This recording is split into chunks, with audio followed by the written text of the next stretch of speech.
What is up guys, Flashfire here, and buckle in because today I'm going to tell you why Toxapex is going to be absolutely busted in Pokemon Sword and Shield. So anyone who's been playing OU in the Ultra Sun and Ultra Moon meta will know that Toxapex is one of the most common stall and walling Pokemon out there.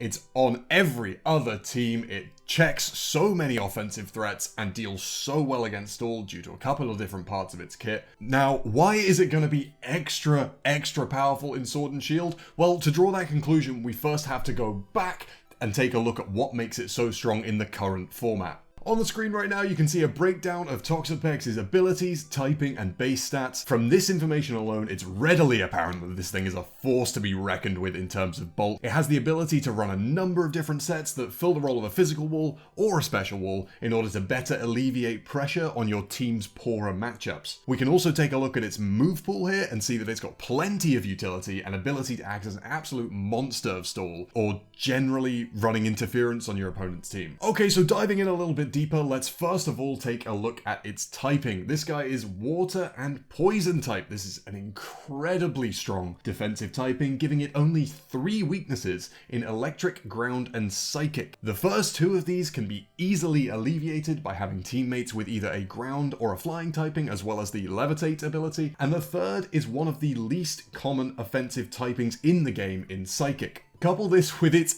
8, yes, that's 8 resistances, and you start to paint a picture of a very bulky boy who can eat up punishment all day long. Next, we're going to take a look at its base stats. The first thing that jumps out is its mammoth 152 defense and 142 special defense. These are enough to make any neutral damage attacker cower in fear. You need those super effective hits or you're not touching him. You'd maybe think that its base 50 HP is able to mitigate how terrifying he is somehow. Unfortunately, you'd be wrong. And that's because of the next part of his kit. His most dangerous ability, Regenerator.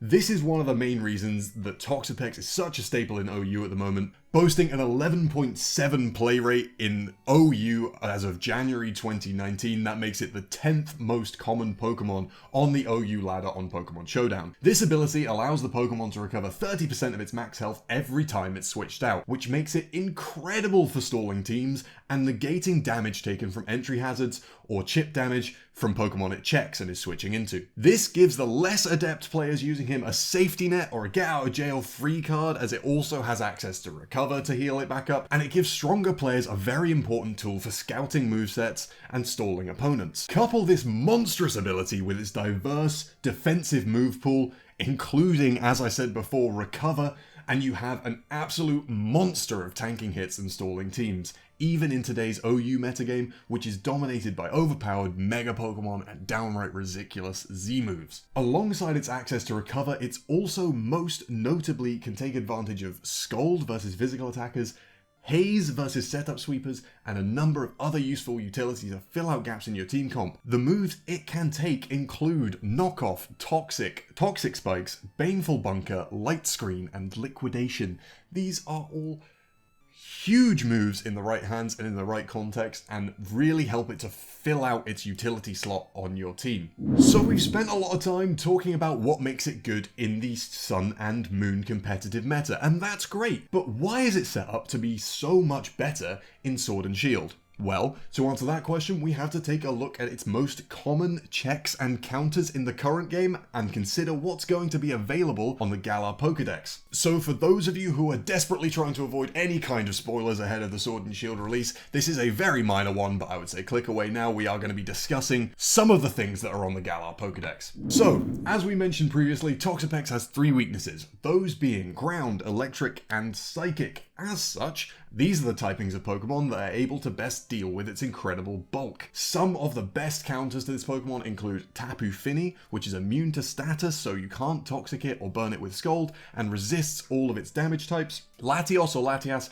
and a number of different psychic Mega Pokemon, including Mega Gardevoir Alakazam, and Gallade. All of these are able to absolutely blast through its defenses with their powerful stab psychic attacks, and while some of them care a little bit about switching into a Scald, most of the time they are going to absolutely tear through it. As well as that, electric types like Tapu Koko and Zapdos, which is one of my favourite Pokemon in this slot, are fantastic checks and counters to Toxapex, as they can just eat up any damage that he puts out and provide utility for the team that's using them and hit super effectively. Obviously with Pokemon like this, you've just got to make sure you don't catch that tasty Toxic on the switch in. Now most ground types are dealt with quite nicely by Toxapex anyway, as most ground types don't want to take a Scald. Examples of these include Landorus and Gliscor. However, switching into a bad prediction and getting hit with an Earthquake is a huge deal for this Pokemon. As well as that, non-ground type users of moves like Earthquake and Earth Power can certainly give it some grief. The first one that comes to mind here would be something like Kyurem B. Now,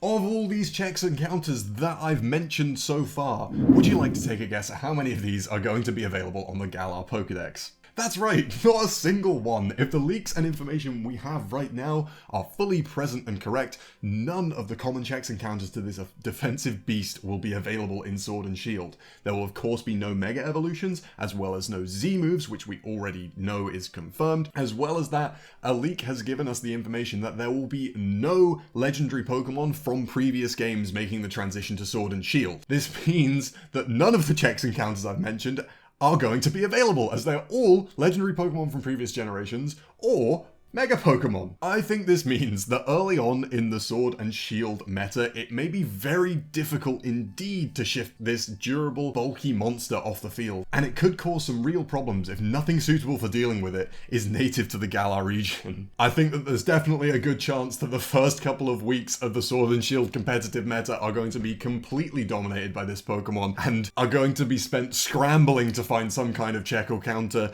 Here's hoping that while they've removed all of these answers to it, they're not going to leave us without a new one in the new region. So, what are your thoughts on this? How are you going to deal with these pesky Pexes when Sword and Shield drop? Are there any Pokemon from the previous games that you think can deal with him? Let me know in the comments. As always guys, thank you very much for watching, and subscribe for more competitive Sword and Shield content.